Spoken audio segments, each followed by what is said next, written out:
다속 사상으로 본 불교 반야심경 81번째 시간입니다. 오늘은 삼독 탐진치, 삼독 탐진치라는 제목으로 말씀드리겠습니다. 유달령은 말하기를 내 자신이 짐승과 같다는 것을 발견하는 것은 종교의 첫 단계이다. 내 자신이 신과 같다는 것을 발견하는 것은 종교의 마지막 단계이다. 인생의 길은 짐승 같은 자신을 발견하고서 비명을 지르기도 하고 신과 같은 내 모습을 발견하고서 환호하기도 하면서 걸어가는 여정이다 라고 했습니다. 유영문은 말하기를 사람이 어릴 때는 좋은 일 나쁜 일을 분간 못한다. 분별력이 있으면 어리다고 하지 않는다. 그래서 어릴 때 하는 노릇은 짐승 같다고 한다. 짐승은 먹는 것밖에 모르고 음욕밖에 없다. 미성년기에는 누구나 짐승시대라 몸뚱이만을 기른다. 짐승도 몸집만 키운다. 그런데 어른이 되어서도 못된 짓을 하는 사람이 있다.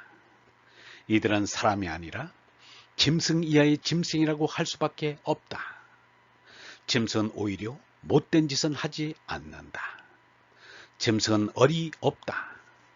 그래서 사람도 하느님이 주시는 얼이 끊어지면 짐승밖에 못 된다. 하느님을 사모하는 생각 속에 하느님이 오신다. 어른이 되어서도 생각도 없고 하느님도 모르면 짐승밖에 더 되겠는가? 어느 판사가 짐승보다 못한 파렴치범에게 중형을 언도하면서 하는 말이 사람 이기를 포기하니라고 한 적이 있습니다. 오히려 사람은 분명히 짐승인데 짐승 이기를 거부하니가 석가요 예수입니다. 석가 예수에게 원수도 미워하지 않는 자비와 사랑이 있었던 것은 이 짐승 이기를 포기한 데 있었습니다. 석가와 예수가 짐승 이기를 거부할 수 있었던 것은 하느님이 주신 생명인 얼라로 손났기 때문에 그럴 수 있었던 것입니다.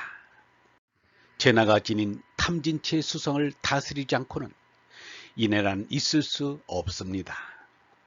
사람이 지닌 수성을 다스릴 수 있는 권능을 가진 이가 얼라입니다. 석가와 예수의 인격에서 짐승의 냄새를 맡을 수 없는 것은 석가와 예수의 마음속에 얼라가 있어 수성을 다스렸기 때문입니다.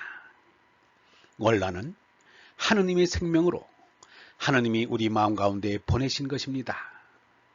하느님으로부터 왔다고 하여 석가는 열애라 했고 예수는 아들이라고 했습니다. 공자의 제자 증자는 말하기를 나는 자신에게 하루에 3가지를 살핀다고 했습니다.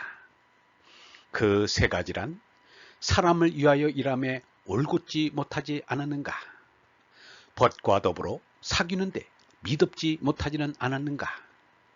전해오는 경전을 익히지는 못하지 않았는가입니다. 그런데 이보다는 근본적으로 내가 지니고 있는 수성을 없애야 합니다. 오늘 내가 탐욕을 부리지 않았는가? 오늘 내가 진해를 부리지 아니했는가?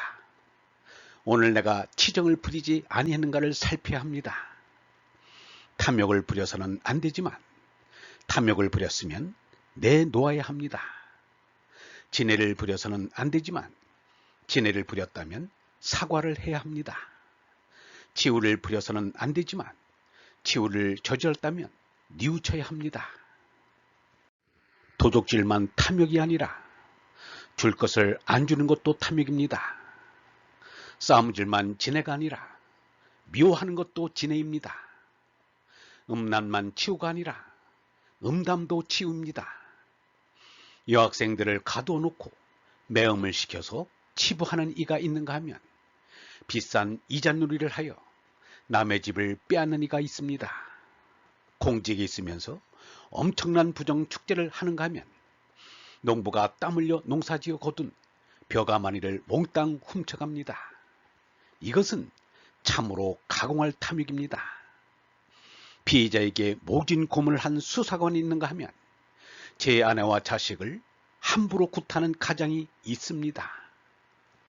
주목센 이들이 조직을 만들어 업소에서 흉기를 휘둘러 돈을 갈취하는가 하면 골목에서 선량한 학생들의 금품을 빼앗는 불량 학생이 있습니다. 혼인을 빙자하여 수많은 여성을 농락한 현대판 카사노바가 있는가 하면 딸 같은 여학생을 꼬여 돈을 주고 간음을 한 명사 유지들이 있습니다. 높은 자리에 있는 것을 기화로 아래 여직원들에게 성희롱을 하는가 하면 어린 소녀들을 납치하여 강제로 성추행을 합니다. 이것은 참으로 무도한 치유입니다. 참으로 맑고 깨끗하신 얼번 여러분, 우리는 탐진체에서 해방되어 자유를 누립시다. 영성신학원 다속아카데미의 하늘소리였습니다.